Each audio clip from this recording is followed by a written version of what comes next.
Closure relationship आता है in mix generation. ठीक है।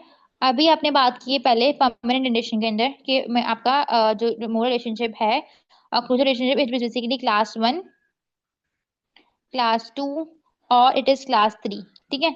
जिसमें से class one is the normal occlusion and to and three are basically और एबनॉर्मलिटीज या फिर उसको कहते हैं वेरिएशन कह सकते हैं, उसका माइल्यूजन हो रही है बेसिकली वहां पर। ठीक है। तो मैंने यहाँ पर एक लाइन लिखी हुई है कि अक्लूसिव रिलेशनशिप जो है मिक्स जनरेशन का it parallel those in the permanent generation. इसका मतलब क्या है ये आगे बताती हूँ। अभी ये सुनो कि बेसिकली जो प्राइमरी मोलर है उसका जो आपके पास नॉर्मल रिलेशनशिप जिसको हम कहेंगे उसको हम कहते हैं फ्लश टर्मिनल रिलेशनशिप। ठीक है। अब ये फ्लश टर्मिनल रिलेशनशिप है क्या? It is basically the normal relationship in the primary teeth. ठीक है। मतलब ये कि मिक्स जनरेशन का बच्चा है या फिर आपके पास जो है ना परमानेंटली तभी नहीं आया, हम प्राइमरी की बात कर रहे हैं। ठीक है। तो प्राइमरी में क्या होना है? अगर प्राइमरी में बस इस तरीके का रिलेशनशिप बन रहा है कि उसका जो मोलर रिलेशनशिप है, दोनों मोलर जो है बेसिकली मैक्सिलर मैंडिबल, ये बिल्कुल एज टू एज बने हुए हैं ये। ठीक है। ना आगे ना पीछे, बिल्कुल एज टू एज है, तो उसको मैं नाम देती हूँ फ्लश टर्मिनल का। ठीक है। And I am saying it कि ये normal relationship in the primary relation में बिल्कुल नॉर्मल है ये। ठीक है। प्राइमरी में बिल्कुल नॉर्मल है ये। अब मुझे देखना पड़ेगा कि इसके अकॉर्डिंगली मेरा जो ये मेरा प्राइमरी है और यहाँ पे मेरा परमानेंट रिलेशन है। अब मुझे ये देखना है कि मेरे पास प्राइमरी जो है वो परमानेंट में कैसे शिफ्ट करेगा। ठीक है। कि आपका प्राइमरी रिलेशन आगे जाके परमानेंट में कैसे जो है शिफ्ट होना है इसने, हमने ट्रांजिशन देखनी है बेसिकली इन दोनों की। ठीक है। तो व्हाट हैपन इज कि अगर आपका जो रिलेशनशिप आ रहा है वो फ्लश टर्मिनल रिलेशनशिप है, मतलब नॉर्मल है, एच है, तो ये क्लास वन में जाएगा। अगर आपकी ग्रोथ और आपका स्पेस जो है वो बहुत प्रॉपर है। ठीक है। अगर ये मीजल शिफ्ट है या फिर डिस्टल शिफ्ट है, इसका मतलब क्या है? या तो ये जो एच टू एच मैंने भी बताया, अगर एच टू एच नहीं है ये, तो इसका मतलब या तो ये प्राइमरी जो जनरेशन में था ना, ये थोड़ा सा पीछे की तरफ है ये मैंडिबल का मोलर। ठीक है। उसको हम कह देंगे डिस्टल शिफ्ट है। बट अगर प्राइमरी जो मोलर है मैंडिबल का ये थोड़ा सा मीजली आ जाएगा, ठीक है, एज कम्पेयर टू मैक्सिला, तो उसको हम दे देंगे मीजल शिफ्ट का नाम। ये रिलेशनशिप बन रहा है किसमें? प्राइमरी जनरेशन के अंदर। ठीक है। तो इसके अकॉर्डिंगली ही ये प्राइमरी जनरेशन में ऑटोमेटिकली लाइक आपकी क्राउडिंग की वजह से या what ever the normal variation की कुछ भी वजह से ये नॉर्मल है ये। ठीक है। इट कुड बी नॉर्मल, पहली चीज ये हो सकता है। इट कुड बी मीजल शिफ्ट और it could be distal shift. ठीक है। इनमें से कुछ भी हो सकता है ये। ठीक है। I hope it's clear. तो हमने डिफरेंस देखना है कि तीनों में क्या डिफरेंस आना चाहिए, कैसे जो है वो ट्रांजिशन होगी। ठीक है। अगर मेरे पास क्लास थ्री जो है बेसिकली होना, ठीक है, लाइक बेसिकली के पास डिस्टल शिफ्ट होना, दैट इज रेयर। ठीक है। अगर तो है डिस्टल शिफ्ट, इसका मतलब बहुत ज्यादा स्काई डिस्क्रिपेंसी बहुत ज्यादा आ रही है। ठीक है। स्काई मैंडेबल बहुत ज्यादा आगे था और इसकी वजह से एक बच्चे में भी जो है ना क्लास थ्री बना रहा है वो। ठीक है। और इसका रीजन लाइक रेयर क्यों है ये?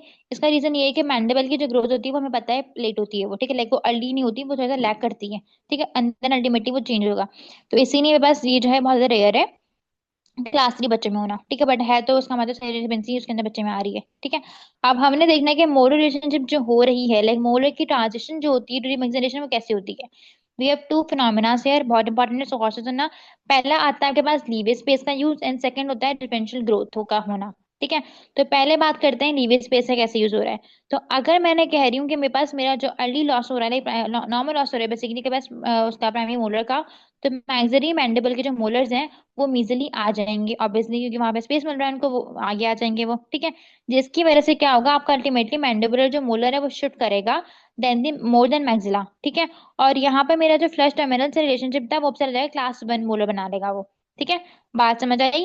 तो पहले मैंने कहा था कि मेरा लीवे स्पेस यूज करने की वजह से जो मेरा मैंडिबल का मोलर है वो आगे आ गया, मतलब फर्स्ट फ्लश टर्मिनल जो था वो एच टू एच है। ठीक है। इसने आगे आके बना लिया क्लास वन, जो कि मुझे चाहिए, जो कि मेरा नॉर्मल रिलेशनशिप मुझे बनाना है इन द परमानेंट रिलेशन के अंदर। ये एक तो ये हो गया। सेकेंड आई एम सेइंग कि आपकी डिफरेंशियल ग्रोथ होगी। मैंडिबल की ग्रोथ ज्यादा होती है as compare to maxilla during the मिक्सेशन। तो जब मैंडिबल की ग्रोथ होनी है तो मैंडिबल आगे आएगा, जिसकी वजह से क्या होगा, अल्टीमेटली आपके पास क्लास मोलर भी आगे आएगा और अल्टीमेटली क्लास वन में आप अचीव कर लोगे, फ्लश टर्मिनल इफेक्ट आ जाएगा आपके पास। फ्लश टर्मिनल से चला गया क्लास वन के अंदर। ठीक है। तो अब इन दोनों के कंबाइन इफेक्ट होंगे। कंबाइन में कैसे हो रहा है कि आपके पास जो लीवे स्पेस है वो होती है, बस मुझे कितना स्पेस चाहिए, लाइक मुझे पहले देखना पड़ेगा मुझे स्पेस कितना चाहिए। देखो एग्जांपल देती हूँ मैं, इस पिक्चर में देखो यहाँ पर ये बिल्कुल एच टू एच पे है, मुझे क्लास वन में लेके जाना है इसको।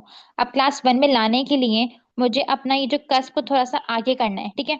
इस कस्प को मुझे आगे लेकर आना है, तो दैट इज दी अराउंड जो ये कस्प आगे आएगा दैट इज हाफ कस्प कह लो इसको, या फिर आप इसे कह सकते हो 3.5 मिलीमीटर की मुझे मूवमेंट करवानी है मैंडिबल मोलर को आगे लाने के लिए, ठीक है।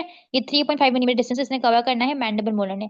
अब इसका आधा डिस्टेंस जो कवर करेगा ना, वो आता है लीवर स्पेस से, ठीक है। लीवर स्पेस यहाँ पे स्पेस मिलेगी इसको, इसको यहाँ पे स्पेस मिलेगी इसको, एंड मेरा अल्टीमेटली फ्लश टर्मिनल से ये आगे की तरफ आ जाएगा। और जो बाकी के स्पेस है बेसिकली वो आ जाता है ग्रोथ की वजह से, ठीक है। जो यहाँ पे लिखा हुआ भी है कि आपके पास चाहिए 3.5 मिलीमीटर मुझे आगे मूवमेंट करवानी थी, हाफ मैंने करवा रही है by the help of DV space, and बाकी मैंने करवा दी है मैंडिबल ग्रोथ की वजह से, ठीक है। अल्टीमेटली क्या होगा, फ्लश टर्मिनल से आ जाएगा क्लास 1 में ये। आई होप कि मेरी बात समझ आ रही है, बात क्लियर है, ठीक है।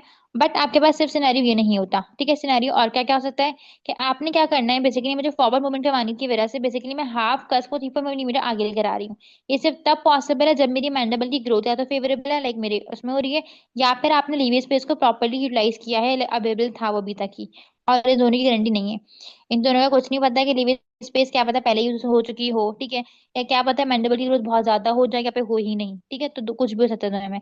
तो होगा क्या अल्टीमेटली आपके पास सिंपली कि आइदर के फ्लश टर्मिनल जो है बेसिकली दैट इज क्लास 1 के अंदर अगर ग्रोथ नॉर्मल है, अगर लीवर स्पेस प्रॉपर है। अगर तो नहीं है तो फिर ये एंड टू एंड ही रहेगा, ठीक है। और ग्रोथ फेवरेबल नहीं थी।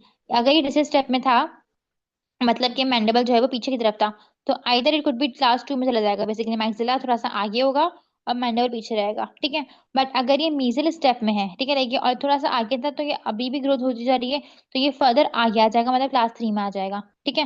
पिक्चर में देखिए समझाती हूँ इसको मैं, कि आपके पास इस पिक्चर में देखो कि either it is class distal है, लाइक ये पीछे की तरफ जा रहा है और मैंडिबल का मोलर आगे। तो अमेंडेबल आगे होगा तो किसमें जाता है, क्लास 2 कहेंगे हम उसको, ठीक है। तो we have two possibilities of distal की, दो पॉसिबिलिटीज हैं। पहली के ये चला जाएगा क्लास 2 में, दूसरी के आ जाएगा एंड टू एंड में ये, ठीक है। अगर फ्लश टर्मिनल है, नॉर्मल रिलेशनशिप है, तो इसकी क्या पॉसिबिलिटीज है कि ये एंड टू एंड में जा सकता है अगर ग्रोथ नहीं हो रही है, और आपकी जो है ना क्या कहते हैं लीवर स्पेस भी नहीं थी प्रॉपर। तो अदरवाइज ये जाएगा क्लास 1 में, ठीक है। We have two possibilities again here, पहली end to end second is basically class, इसमें चला जाएगा क्लास 1 में अंदर, ठीक है। अगर ये मीजल स्टेप है बेसिकली, ठीक है, मतलब ये थोड़ा सा आगे ही है प्राइमरी के अंदर, तो आगे जाके या तो ये क्लास 1 में जाएगा, that is completely normal. Either आपके पास ग्रोथ बहुत ज्यादा हुई है या फिर आपके पास ये मोलर की मूवमेंट ज्यादा हुई है, तो ये क्लास 3 में चला जाएगा ये, ठीक है। आई थिंक मेरी बात समझ आ गई है, एंड ये बहुत क्लियरली समझ आ सका होगा कि फर्स्ट टर्मिनल क्या है एंड किस तरीके से आपका प्राइमरी मोलर रिलेशनशिप जो था वो आगे जाके परमानेंट मोलर बना रहा है, लाइक परमानेंट मोलर रिलेशनशिप बनता है इसके जरिए, ठीक है। तो अगर मैं ये कहती हूँ कि मोलर की जो मूवमेंट आगे होनी है, लाइक कितने मिलीमीटर मोलर ने आगे आना है, वो डिटरमाइन करेगा। अगर मेरा प्राइमरी मोलर लॉस हो चुका है, ठीक है, उसकी वजह से परमानेंट मोलर कितना आगे आया डिसाइड करेगा, ऐसा नहीं है। आपका जो मोस्ट इंपॉर्टेंट डिटरमाइन करता है मोलर रिलेशनशिप को, is the amount and the direction of mandible growth, ठीक है। कितनी ग्रोथ मैं करवा रही हूँ, कितनी ज्यादा कहाँ पे ग्रोथ हो रही है किस डायरेक्शन के अंदर, that will determine the molar relationship और परमानेंट मोलर का, ठीक है। कि कितना मोलर रिलेशनशिप आगे मेरे पास बनना है, ठीक है। तो आई होप इट्स क्लियर, समझ आ गया होगा। If you want the simplified notes you can just comment down और यू कैन डीएम अस